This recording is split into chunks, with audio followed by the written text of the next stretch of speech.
VSG update 2.5 years later, take 1.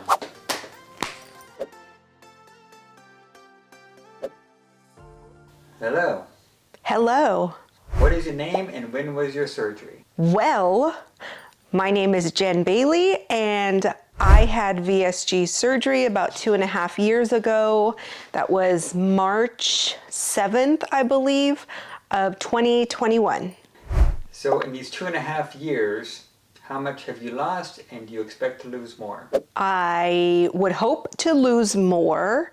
I've lost like 102 pounds. I'm currently at like 135. So according to like the .gov websites and stuff, when it comes to BMI, my BMI is like 24.7, and I think at 25, that would be like the official line for overweight. Yeah, at my height, a towering 5'2", I should be about 110, 115 pounds. So there's still like a little ways to go, but also the doctors say like I'm good where I'm at. I guess it's just a personal thing. I think you look great. I can't imagine you losing any more weight, but okay. Thanks. You don't want to lose any of them cheeks. Dem cheeks. I'm gonna fly away. Have you had any major regain or any body dysmorphia issues? No major regain. It just fluctuates a little bit between like 134 and 137, just depending on like what's going on, like my activity level, and then like the time of the month. Because for me, until this change fully happens, once a month I will take on water like the Titanic, and then it goes up and then it comes back down. But yeah, there's no real major crazy weight gain. Yes, so body dysmorphia is a real thing. That was something I dealt with, like it's getting less and less as, you know, the further I get away from surgery date. But it's crazy because in my mind, sometimes I'll think that I am bigger than I am, or I'll see myself like I know I'm looking in the mirror and I know what I'm seeing, but also I'm like, where's the change? Like there isn't a whole lot of change, even though my clothes are significantly smaller. And it comes and goes. It's not like it's there for a chunk of time and, you know, it's something I have to deal with like a lot, but it's definitely a thing. And I have to be mindful of where I was and where I am. Can you list 3 pros and 3 cons for anyone who may be thinking about getting weight loss surgery? I would say 3 pros would be, number 1, their quality of life. As long as you stick to the way you should be eating and taking all your vitamins, the quality of life like shoots up significantly. Second would be your confidence level. It definitely boosts up, and I don't think to the point where it's made me like, I feel so great and I'm gonna be out there and like, I'm gonna think I'm better than anyone, or it's gonna change my attitude into like a shitty kind of person, because that's just not okay. But yeah, quality of life, confidence, like your ability level to do things. You have all this energy now and you're able to be more active. That creates a lot of really great things, you know, under that umbrella. So as far as like the negatives or the cons of it, I think still like when I cook, there's things I'll still make like this huge amount of food, and you have to be mindful of that all the time. Okay, your stomach is like this big, so you can't like hork all this stuff down. And there's, you know, a lot of times when you eat things, you'll take a few bites of it and then the rest goes back in the fridge and you'll snack on it. That is kind of still getting used to that, that change of habits and mind frame. To me, there's not a whole lot of like negative. I think your body looks much better now than it did. But you have to, there's more, loose skin, you have to like wait for your final part where you could finally do something about the loose skin? It's like, I guess it's a patience time. You just gotta wait it out. Yeah, like the loose, I don't really see the loose skin as a con in it. I know it's part of the process. There's some times where it does make me a little bit self-conscious, but for the most part, like it's just part of it. So I don't really see that as a reason to like not get the surgery. It's just like, it's there. You shrink out of clothes very quickly. So it's like you buy something you like, and then a few months later you can't ever fit in it. Yes, so that one's fun because some clothes you'll get and you'll maybe wear once, or you're like, oh, it's not in season yet. And then all of a sudden you go to pull it out and you've just blown right past that size. But again, that's not something that's worth like not getting the surgery for. And for me, I am very much a secondhand shopper. I go to places like Uptown Cheapskate, I think is what it's called. But majority of my clothing comes from the Segunda, AKA the Goodwill. I go on $1.99 Thursdays, and that's where I get a lot of my stuff. So it's not like, oh no, you know, I didn't make it in those jeans, or I didn't make it in whatever, that sweater. It's just like, oh, well, there was $2, and then it goes into the donation bag, which I've constantly had. I know it probably looks like we have a trash bag just to random people, but that's my donation bag, and I always have one in the house because that's how fast I cycle through clothes that don't fit. Do you have any non-scale accomplishments that you're proud of? Yes, there's a lot of really great things that come with the surgery, and if you stick to the plan and you do what you need to. For me, I always wanted to be a runner, and so like running is a huge deal for me. I love what my body is capable of doing now, and I constantly compare myself to what I was before surgery and how hard things were for me to try and get a certain time or just a certain pace. And I remember pushing so hard. And if you go back to the video of my last 5K just before the surgery, you know, the weather was great. It was freezing cold outside, but I was so hot. Like I was super sweaty. I was incredibly out of breath. I struggled every step of that, even smiling through it. But in my head, I was like, this shit is awful, because it was so hard to move that much body and pick up your feet in the way that you need to. And I know I could do better. And now, like, that non-scale victory is being able to hit these times and the things that I want to do, and just go like further and faster. I'm really excited about that. Hold on one second. Oh, I'm gonna pop in here for a second. you get to see him. Look at us, we're matching. Who knew? I'm Anthony, her very proud husband. My most amazing husband. Follow me on my channel, Running for Your Best Life. Anyway, no, I'm not here to watch it. I'm not here to say that. Anyways, I have seen her transform from the person that used to hate going out for a run.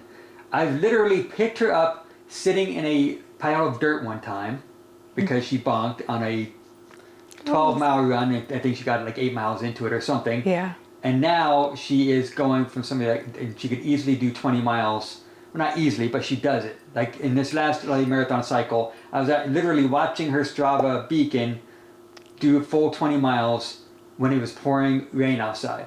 And she came back like it was just, okay, I finished it. Thank you, sir.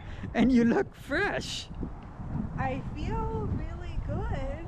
I'm really I impressed. just have some like aches, like hip and knee aches. Oh my God, that is incredible. Thank you. Really, I was expecting you to look like you're dead. Okay. Wow. The difference I have seen from the past Jen running, which was I'd have to damn near pull her out of the house to go for a run, to now is like I can't keep her from not running. Or keep her from running. Yeah. Yeah. That's my 2 cents. Back behind the camera. And it's those kind of things that's just, my stuff, my personal goal, my accomplishments and things that I'm super proud of, because I always wanted to do that. But the life I had before this, the life I had before Anthony was so very different, and I was never encouraged. I was always ridiculed. So to be able to have someone like this that loves me unconditionally and cheers for me no matter what, and says you can do this and I'm proud of you, those kind of things help, like leaps and bounds. I would never be where I am and who I am and as confident as I am today if I didn't have my Anthony. You're welcome. That's probably one of the biggest ones. And then, being able to put myself out there like this on YouTube, being able to be so open and answer people's questions and whatever it may be. Like, I'm there when people email me. It's the same thing. I'm sure later on as I grow, it may go into something like the domestic violence and the life I led before, but right now this is where we're at, and I'm okay with that. Either way is fine. So just being able to be comfortable in my own skin and talk about my life and show my own skin. I mean, good Lord, it was just on this last live stream, I think I was like, showing what's going on under there, and that's a great thing. Well, you kind of touched on this, but as for your family, has this new journey affected your relationships with them? Yes, it has. So obviously, like, touching on it with you, things are great. They're probably even better now. And I'll joke sometimes, like, when I see pictures of, like, oh my gosh, how did you do things with that? Like, just the sheer mechanics of it is insane. I hope people don't take that as like self-deprecating, but it's shocking to me to see stuff like that. Your answer is easily. Well, thank you. Let's say this is like a YouTube after dark. Yes, things are fantastic with my husband. I never knew there would be such a heightened level of intimacy and connection. Excuse me, what are we doing? Can we not? I'm over here talking. Come here. That kind of stuff everything changes in your life, and it all changes for the better. Of course, there's gonna be hiccups every now and again with things, but that kind of stuff I'm so grateful for. My relationship with the kids is awesome. I can do more things. I can just be active. I'm not tired and like, man, I don't want to go out or whatever. And they see that I have these goals, and some of them are audacious, and I'm still pushing to hit them. That kind of stuff is great. And then my chosen family. I love my chosen family and the people that are around me and support me for me. Everything is great. Describe chosen family for those that might be confused. So chosen family is people that are close to you. They're not necessarily blood related. They're not blood related. They are those that you have literally chosen to be part of yours. Like, they're people that I've known for a chunk of years. There's people that I've known for a few years, and we like mesh together and we support each other, and we know everything, the good, the bad, the ugly, and don't judge for it. And the most important to me is we are kind-hearted, and that's it. We're kind of one in the same. We're not going to be like negative and judgmental to people. We accept everyone for who they are, and I couldn't be more grateful for that. So we do have a good chunk of chosen family, and I love every one of them for it. Going back to the kids, do you remember the time when our son was on the bus and you had to go running up to the bus and one of his friends made fun of you? Oh, God, yes. Don't you wish that kid could see you now?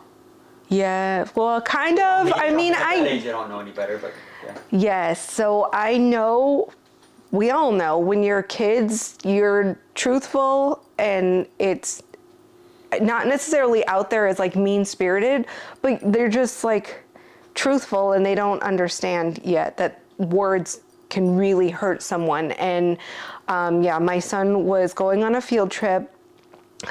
They told me the buses were in one spot, but they were clearly like polar opposite from where they were.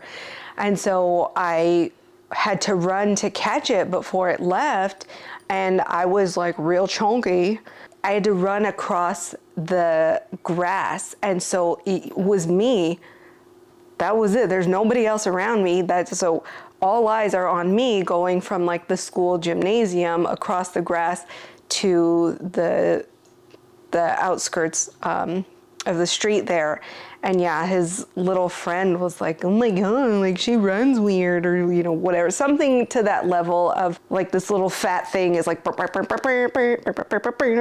like that's, you know. And I don't remember if he told me on the bus or he told me when we got home. I felt like it still kind of bothers me now, but I felt more embarrassed for him having to deal with that than being embarrassed for myself, because I don't want my kids to go through that. That's just not nice. But yeah, now it's very different. And you know, they were a couple, him and his friend were at a race in Pasadena. We were at the Rose Bowl just a few weeks ago. Totally different friend, like not even this kid that, you know, said this stuff on the bus. And they were walking a 5K. I was doing the 10K, so I had to do 2 laps, and I was really hoping to meet up with them on that second lap. And sure enough, I had just under a mile to go. And I saw them, and I was like, oh, this is awesome. And I was like, okay, come on, guys, let's go. We got this. And at that point, I'm running a 9:30 pace. And they could only keep up for maybe like 200 feet at most. And they try, and it was nice to be able to have them alongside of me, but to also know that I could go faster than these kids that are like 6 feet tall. And they're just, you know, that's not their level yet. They're, you know, so it was a nice, like, I guess, balance, if you will. But yeah, very different from just a few years ago. But one last question I want to know is, what some big goals you have going forward that you have in your mind? In my head, I want my body to be able to do more than 1 marathon a year, at least start out with 2 marathons. I don't think that's going to happen this year, because I'm still getting the hang of like hydration. Hydration's something, I think if I didn't run as much or I wasn't as active, I don't think hydration would be a problem for me. But because I put all these miles in, I'm constantly like hand to mouth, hello, hi. He loves me.